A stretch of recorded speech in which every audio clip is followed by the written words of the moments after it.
नमस्कार मैत्रिणींनो, आपल्या रुचा क्रिएशन या चॅनलवरती मी आपले स्वागत करीत आहे। तर मैत्रिणींनो, आजच्या व्हिडिओमध्ये आपण मधुबाला ब्लाऊजच्या फ्रंटच्या भागाची स्टिचिंग पाहणार आहोत। तर इथे मी मधुबाला ब्लाऊजचं जे काही कटिंग केलेलं आहे ते मी इथे घेतलेलं आहे। तर या ब्लाऊजची जी कटिंग आपण इथे केलेली आहे, तर या कटिंगचा आपण सेपरेट व्हिडिओ ऑलरेडी आपल्या चॅनलवरती अपलोड केलेला आहे। याची पेपर कटिंग कशा पद्धतीने करायची आहे आणि त्यानंतर पेपर कटिंग वापरून कपड्यावरती कटिंग कशा पद्धतीने करायची आहे, या सर्व ज्या गोष्टी आहेत डिटेलमध्ये आपण त्या व्हिडिओमध्ये बघितलेल्या आहेत। त्या व्हिडिओची लिंक जी आहे खाली डिस्क्रिप्शन बॉक्समध्ये मी इथे दिलेली आहे, जेणेकरून तुमच्या ज्या काही शंका आहेत त्या व्हिडिओमध्ये तुम्हाला क्लिअर होणार आहे। तर चला व्हिडिओला सुरुवात करूयात। तर चॅनलवर जर नवीन असाल तर चॅनलला सबस्क्राइब करा आणि व्हिडिओ जो आहे स्किप न करता पूर्ण बघा। तर चला व्हिडिओला सुरुवात करूयात। तर इथे मी दोन्ही पार्ट जे आहे फ्रंटचे इथे घेतलेले आहे, कटोरीचा ब्लाऊज आणि साइडचा जो फिटिंगचा पार्ट आहे तो पार्ट घेतलेला आहे। तर सगळ्यात अगोदर आपण इथे कटोरीचा पार्ट स्टिचिंग करतो आहे। तर इथे सगळ्या बाजूने आपला शिलाई नाही मारायची। तर जो आपल्या इथे गळ्याचा आपण इथे स्वीट आर्टने काढलेला आहे, तर त्याची जी तिरकी बाजू आहे ती आपल्या कटोरीत इथे कट झालेली असते। तर त्या तिरक्या बाजूला मी इथे शिलाई मारून घेतलेली आहे। व्यवस्थित त्याला नॉचेस देऊन घ्यायचे आहेत आणि हा संपूर्ण पार्ट जो आहे आपल्या इथे पलटी करून घ्यायचा आहे। तर हा जो काही ब्लाऊज आहे मधुबाला स्टाईलचा, याचा जो काही फ्रंटचा गळा आहे एकतर पानगळा असतो किंवा स्वीट हार्ट नेक असतो। तर स्वीट हार्ट नेक जरी असेल तरी गळ्याच्या भागाला म्हणजेच हुकलूकच्या बाजूला इथे गोल शेप असतो। पानगळा जरी असेल तरी त्याला गोल शेपच असतो। तर तो व्यवस्थित आपल्या इथे जो काही शेप आहे व्यवस्थित आपला टोक्याला काढून घ्यायचा आहे आणि तिथे आपला पुन्हा एकदा दाबटीप देऊन बाकीचा जो काही भाग आपला इथे जॉईंट करायचा राहिलेला आहे त्याला व्यवस्थित आपल्याला जॉईंट करून घ्यायचा आहे आणि एक्स्ट्राचा कपडा इथे कट करून टाकायचा आहे। ते तुम्ही व्हिडिओमध्ये पाहू शकता। इथे मी कटोरीचा भाग जो आहे जॉईंट करून घेते। तर सेम त्याच पद्धतीने आपला दुसरा सुद्धा कटोरीचा भाग जो आहे इथे तयार करून घ्यायचा आहे। तर इथे मी दुसरा सुद्धा भाग जो आहे इथे तयार करून घेत आहे।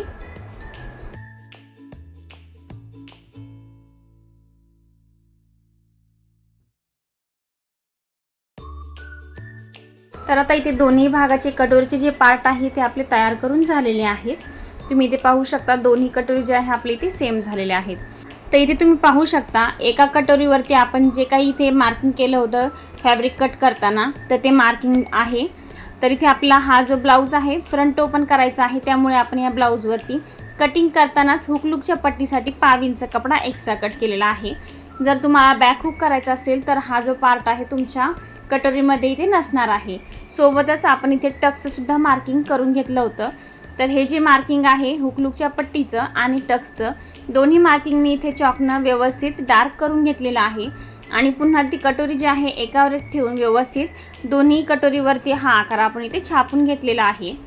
आता हा आकार छापून झाल्यानंतर आपला व्यवस्थित त्या मार्किंगवरती टक्स मारून घ्यायचा आहे।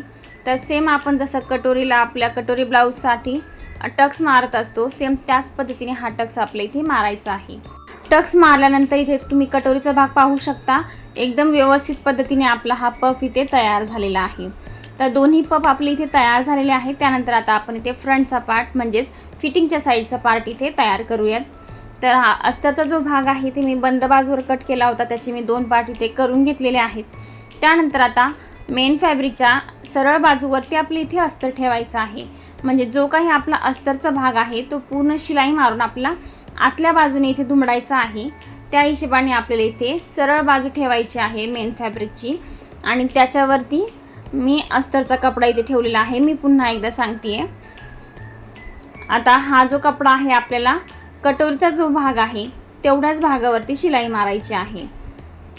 तर इथे तुम्ही पाहू शकता व्हिडिओमध्ये सुद्धा मी कशा पद्धतीने इथे शिलाई मारत आहे। तर बरोबर 5 इंच कपडा आपल्याला ठेवायचा आहे। शेप जो आहे कटोरीचा व्यवस्थित येईल अशा पद्धतीने ही शिलाई आपल्याला मारून घ्यायची आहे। तर इथे कटोरीच्या भागावरती मी व्यवस्थित शिलाई मारून घेतली। त्यानंतर जेव्हा आपण फॅब्रिक कटिंग केलं होतं तेव्हा मी इथे गळ्याचा जे काही मार्किंग आहे, म्हणजे जिथे गळ्याचं जॉईंट येणार आहे तिथे मी चॉकनं मार्किंग केलं होतं। तर ते मार्किंग मी पुन्हा एकदा इथे डार्क करून घेतलेलं आहे।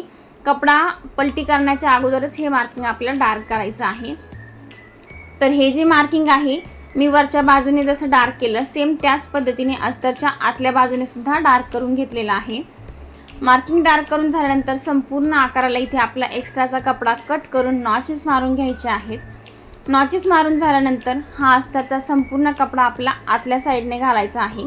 त्याच्यासाठी त्याला फिनिशिंग येण्यासाठी अस्तरचा कपडा जो आहे आपल्याला उलटवायचा आहे, म्हणजेच मेन फॅब्रिकचा कपडा आणि अस्तरचा कपडा आपल्याला जिथे जॉईंट केलेला आहे त्या भागावरती व्यवस्थित आपल्याला अस्तरच्या बाजूने दाबटीप मारून घ्यायची आहे. तुम्ही व्हिडिओमध्ये सुद्धा बघू शकता मी कशा पद्धतीने दाबटीप मारून घेतलेली आहे. आता हा जो कपडा आहे आतल्या बाजूने घातला आहे, तर इथे फिनिशिंग तुम्ही पाहू शकता की तो जो कपडा आहे व्यवस्थित आतल्या बाजूने इथे वळला जातो आणि जो काही शेप आहे तो सुद्धा इथे प्रॉपर तयार होतो. जर तुम्हाला दाबटीप मारायची नसेल तर तुम्ही इथे फ्युजिंग टेपचा वापर करू शकता किंवा डायरेक्ट प्रेस करून दाबटीप इथे वरतून मारू शकता. तर अस्तरच्या भागावरती शिलाई मारून झाल्यानंतर मी त्याला वरतून पुन्हा एकदा दाबटीप मारून घेतलेली आहे. तर हा जो कटोरीचा शेप आहे व्यवस्थित इथे गोल शेपमध्ये तयार झालेला आहे. तुम्ही पाहू शकता एकदम फिनिशिंगमध्ये हा ब्लाऊज आपला तयार होणार आहे. त्यानंतर जो काही राहिलेला भाग आहे त्या संपूर्ण भागाला मी इथे शिलाई मारून अस्तरचा कपडा मेन फॅब्रिकला जॉईंट करून घेतलेला आहे. हा कपडा जॉईंट झाल्यानंतर जो एक्स्ट्राचा कपडा आहे मेन फॅब्रिकचा तो आपल्या इथे कट करून टाकायचा आहे.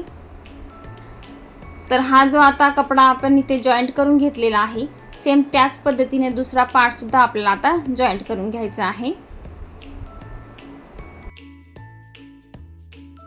तर दोन्ही साईडचे जे काही आपले फिटिंगच्या साईडचे पार्ट आहेत ते आता तयार करून झालेले आहेत. तर त्याचे सुद्धा सेम मी एक्स्ट्राचा जो कपडा होता तो इथे कट करून टाकलेला आहे. तुम्ही इथे पाहू शकता दोन्ही सेम साईजचे आणि सेम आपले इथे तयार झालेले आहेत. तर आता इथे कटोरीचा पार्ट मी तुम्हाला दाखवते फक्त की आपला कशा पद्धतीने इथे जॉईंट करायचा आहे आणि कशा पद्धतीने हा ब्लाऊज आपला इथे तयार होणार आहे. तर अस्तर कटिंग करताना आपण गळ्याचं आणि कटोरीचं जिथं जॉईंट आहे तिथे मी अस्तरवरती मार्किंग करून घेतलं होतं. ते मार्किंग पुन्हा एकदा मी अस्तरच्या बाजूने करून घेतलं. त्यानंतर कटोरीवर सुद्धा आपण अर्धा इंच मार्किंग जे आहे एक्स्ट्रा वाढवलेलं आहे. तर कटोरीवरती सुद्धा मी अर्धा इंचाचं मार्किंग करून घेतलं. त्यानंतर हे दोन्ही मार्किंग जे आहे एकावर एक ठेवलेले आहेत आणि कटोरीचा पार्ट आणि फ्रंटचा पार्ट हे दोन्ही पार्ट जे आहे आपण व्यवस्थित इथे जॉईंट करून घेतलेले आहेत. आता कटोरी जॉईंट करताना आपला जो कटोरीचा गोल भाग आहे तो व्यवस्थित इथे जॉईंट होईल याची काळजी घ्यायची आहे. टक्स जो आहे बरोबर आपला इथे सेंटरला आला पाहिजे अशा पद्धतीनेच हा कटोरीचा पार्ट आपल्या इथे जॉईंट करायचा आहे. कटोरीचा पार्ट जॉईंट करताना फ्रंटचा जो पार्ट आहे त्याला इथे घड्या पडणार नाहीत आणि तो तिरका होणार नाही याची काळजी घ्यायची आहे. तर इथे संपूर्ण कटोरीच्या गोल भागाला मी व्यवस्थित शिलाई मारून घेतली आहे. तुम्ही इथे पाहू शकता कटोरीचा जो पार्ट आहे आपल्या इथे फिनिशिंगमध्ये जॉईंट करून झालेला आहे. तर आता जसा आपण हा पार्ट इथे तयार करून घेतलेला आहे सेम इथे फ्रंटचा दुसरा भागसुद्धा मी तयार करून घेते आहे. तर सेम त्याच पद्धतीने आपला कटोरी जे आहे इथे फिटिंगच्या पार्टला जॉईंट करून घ्यायचे आहे. तर इथे सुद्धा मी व्यवस्थित मार्किंग करून घेतलं आणि कटोरीचा पार्ट जो आहे इथे फिटिंगच्या पार्टला जोडून घेतलेला आहे. तर इथे तुम्ही पाहू शकता दोन्ही पार्ट जे आहे आपले इथे तयार झालेले आहेत. तर या ब्लाऊजमध्ये फ्रंटचा जो काही गळ्याचा पार्ट आहे तर तो अर्धा पार्ट जो आहे ते कटोरीच्या भागात जात असतो. तर तुम्ही इथे पाहू शकता स्वीट हार्टचा नेक जो आहे खालचा तर तो इथे आपला कटोरीच्या भागात गेलेला आहे. तर तुम्हाला जर त्या ठिकाणी लेस लावायची असेल तर ती लेस आपला कटोरी जॉईंट करण्याच्या अगोदरच लावायची आहे. म्हणजे जो काही लेसचा इथे ओपन भाग असतो तो आपला इथे शिलाईच्या आतमध्ये जाईल. तर मला लेस लावायची नव्हती त्यामुळे इथे मी कटोरीचा जो पार्ट आहे तो डायरेक्ट इथे जॉईंट करून घेतलेला आहे. त्यानंतर फ्रंटचा जो काही आपला गोल शेप आहे मधुबाला ब्लाऊजचा तर त्या शेपवरती मी व्यवस्थित इथे लेस लावून घेतलेली आहे. तर इथे लेस ऐवजी तुम्ही पायपिंगची कॉर्डसुद्धा वापरू शकता. तर पायपिंगची कॉर्ड जी आहे ते आपण जेव्हा इथे गळा उलटसुलट करतो तर तेव्हाच आपली इथे लावायची आहे. म्हणजे कटोरी जॉईंट केल्यानंतर कटोरीच्या आतमध्ये पायपिंगचा जो काही एक्स्ट्राचा भाग आहे तो आतमध्ये जातो आणि बरोबर पायपिंग आपली फिनिशिंगमध्ये इथे बसत असते. तर मला लेस लावायची होती त्यामुळे संपूर्ण ब्लाऊज इथे शिवून झाल्यानंतर मी वरतून लेस लावलेली आहे. तर लेस लावताना आपल्याला नंतर लावायची आहे.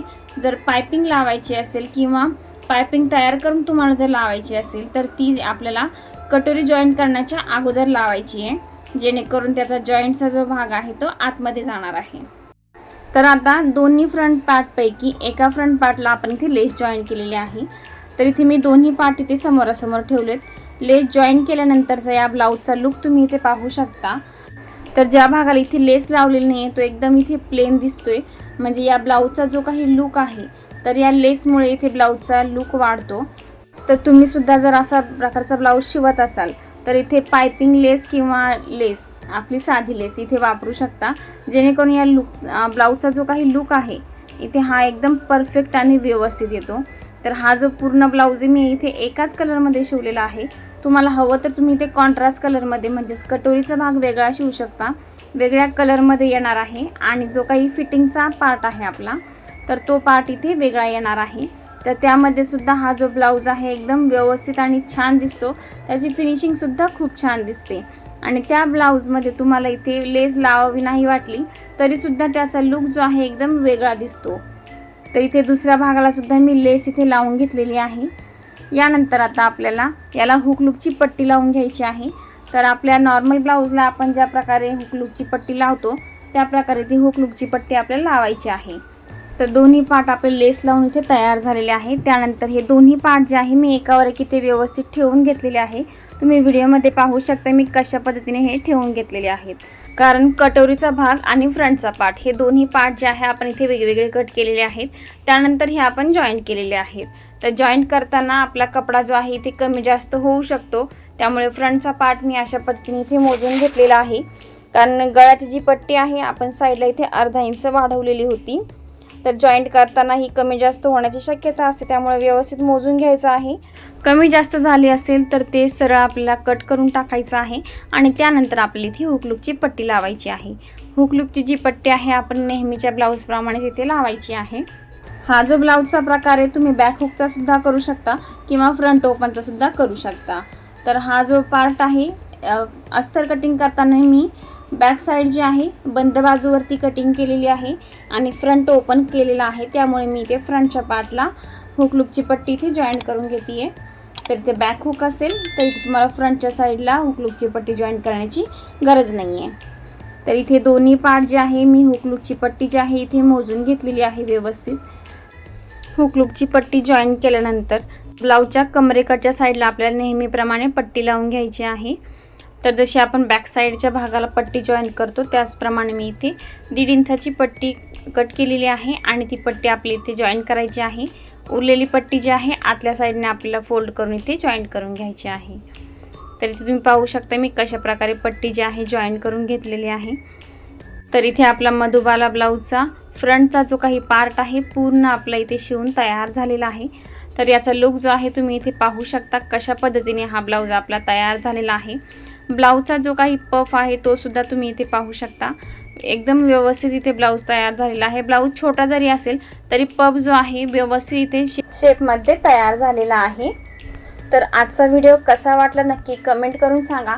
या व्हिडिओबद्दल तुम्हाला काही प्रश्न असतील तर खाली कमेंट बॉक्समध्ये तुम्ही विचारू शकता. आजचा व्हिडिओ एवढाच होता. भेटूया पुढच्या एका नवीन छानशा व्हिडिओमध्ये.